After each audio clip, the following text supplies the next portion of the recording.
Frank Larry Matthews, born February 13, 1944, also known as Black Caesar, Mark IV and Pee Wee, is an American drug trafficker who sold heroin and cocaine throughout the eastern United States from 1965 to 1972.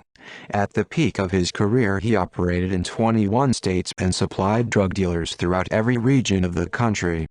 The Drug Enforcement Administration, DEA, ranks him as one of the top 10 drug traffickers in U.S. history, and he is estimated to have had $20 million in savings.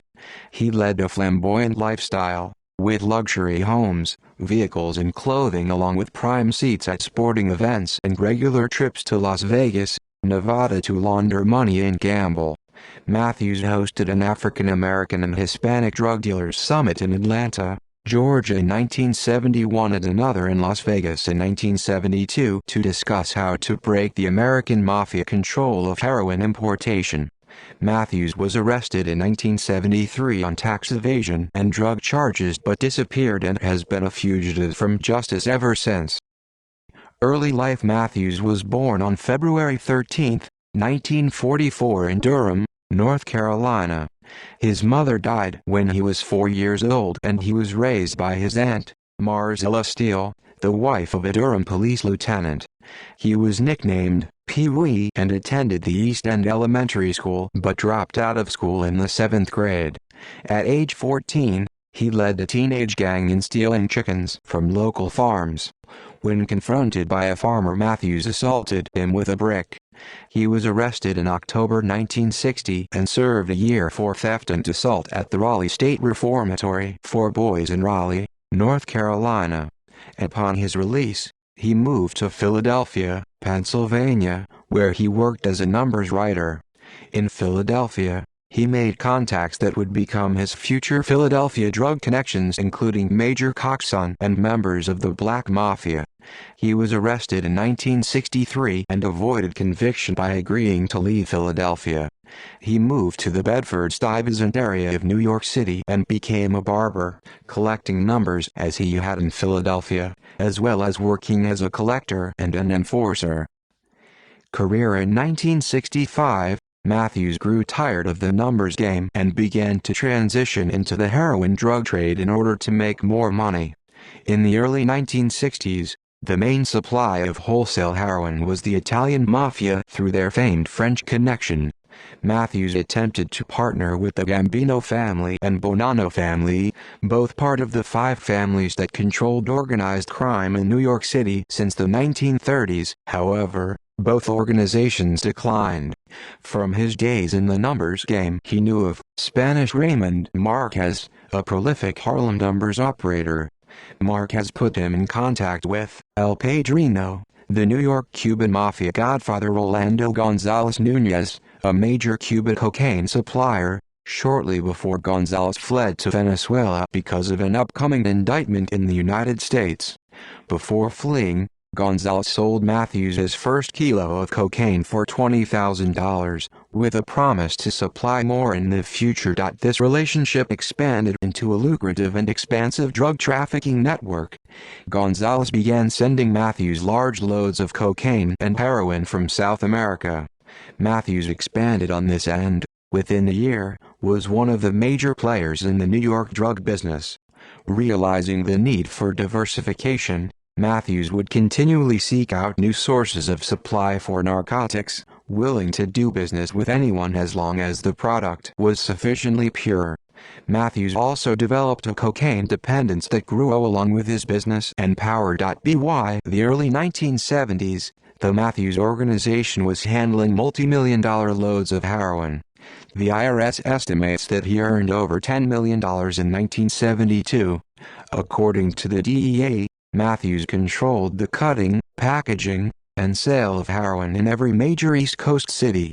In New York City, he operated 2 massive drug mills in Brooklyn, one located at 925 Prospect Place, nicknamed the Ponderosa, and the other at 101 East 56th Street, nicknamed the OK Corral. Both locations were heavily fortified and secured, with walls reinforced with steel and concrete and protected by guards with machine guns.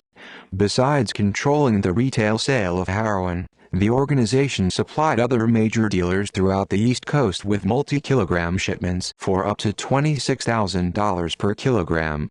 Matthews purchased a house in the Mafia enclave in Todd Hill, Staten Island, right across the street from the crime boss, Paul Castellano. He was known to supply heroin to Philadelphia through Major Koch's son, who then sold it to the Black Mafia. Matthews would take multiple trips to Las Vegas with suitcases full of cash to have the drug money laundered at casinos for a fee of 15-18%. In 1971, Matthews invited major African American and Hispanic drug traffickers throughout the country to attend a meeting in Atlanta. The DEA became aware of the meeting and monitored who attended. The topic of the meeting was how to import heroin without the mafia. Those present decided to build stronger independent relationships with the Corsicans and possibly Cubans. In addition, they agreed to diversify their product to include cocaine, which was becoming available in massive quantities. This gathering of major drug traffickers throughout the United States is significant because it represented the changing nature of the drug business. Whereas, previously, the Italians controlled the importing and wholesaling of narcotics, therefore controlling who could and could not advance past them, now others were establishing their own pipelines. Before, the mafia asserted behind-the-scenes control of the business while African Americans sold and used the drugs in their cities. Now the black dealers established connections and took control of their neighborhoods. This later evolved to include not just black people controlling the business, but also local gangs of black people eliminating out-of-town black suppliers trying to control their neighborhoods from a distance. Matthews clashed with the Black Mafia, and on Easter Sunday in 1972 in Atlantic City, New Jersey, the Black Mafia killed Tyrone, Mr. Millionaire Palmer, Matthews' main dealer in Philadelphia, at the Club Harlem, packed with 600 people. Many innocent bystanders were shot during this shootout, with 5 people killed and 26 injured. No one was prosecuted for the crime, and none of the 799 potential witnesses came forward. 3 of his top lieutenants in the city were murdered by the Black Mafia. In 1972, Matthews held another drug dealer summit in Las Vegas at the Sands Hotel during the Muhammad Ali and Jerry Quarry boxing match. Soon after this meeting, police received authority to tap his phone lines, and he was recorded discussing drug transactions. Arrest and disappearance. In 1972, he was charged in Skanefield, Florida for trying to sell 40 pounds of cocaine. In January 1973, the DEA arrested Matthews in Las Vegas on charges of tax evasion and conspiracy to distribute heroin and cocaine. A federal magistrate originally set bail at $5 million, the highest bail amount ever set at the time. The bail was reduced to $2.5 million when Matthews agreed to not fight extradition and be returned to New York.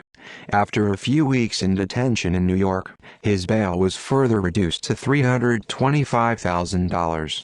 He was indicted on 6 counts of tax evasion and conspiracy to distribute heroin and cocaine and faced 50 years in prison. On July 2, 1973, Matthews was scheduled to appear in a Brooklyn courthouse but never showed. Matthews allegedly took $20 million and fled the country with his girlfriend.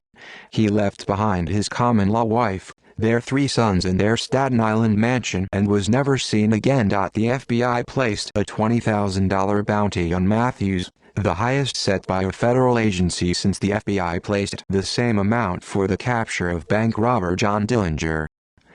See also Philadelphia Black Mafia list of fugitives from justice who disappeared. Footnotes. References: Ferranti, Seth, 2009. Street Legends Volume 2. Guerrilla Convict Publication. ISBN 978-0-98006871-9. Griffin, Sean Patrick, 2003. Philadelphia's Black Mafia, A Social and Political History. Kluwer Academic Publishers. ISBN 1-4020-1311-6.